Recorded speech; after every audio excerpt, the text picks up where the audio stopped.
Malolale, my name is Nastassia Wolfgramm and I'm here at the Community Cafe based at the Mount Roskill Markets with my cuz Lavinia Uhila. And today on Coco Cookin', we'll be making smooth, velvety, naughty Coco Caramel, Faikakai.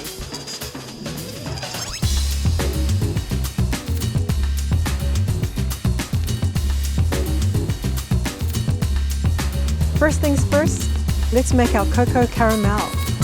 So we just need a cup of brown sugar and add it to the pan.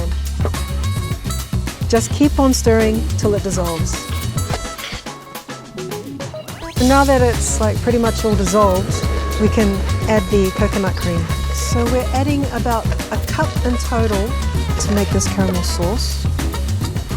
Once we've got it all velvety and smooth, we just transfer it off to the side. The second stage to this is making the dough. What we have is 2 parts self-raising flour. We're going to add 1 part plain flour, and we've already added 1 spoonful of sugar. And I'm just going to add a handful of freshly grated coconut.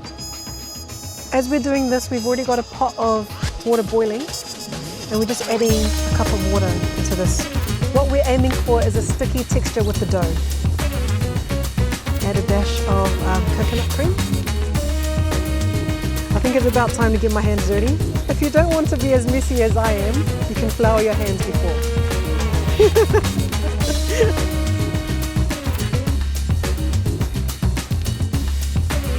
So we're just forming balls of the dough and dropping them in. So with the size of the balls that I'm making, they'll only take 10 to 15 minutes to cook. So it's really up to you, the size that you want. And then once this is done, it's ready to put the sauce over. Faikakai is ready to be served.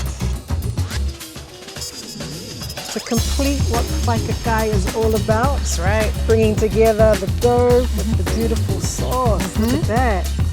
And there we have it, folks. Smooth, velvety, coco-licious, A little bit naughty. Faikakai.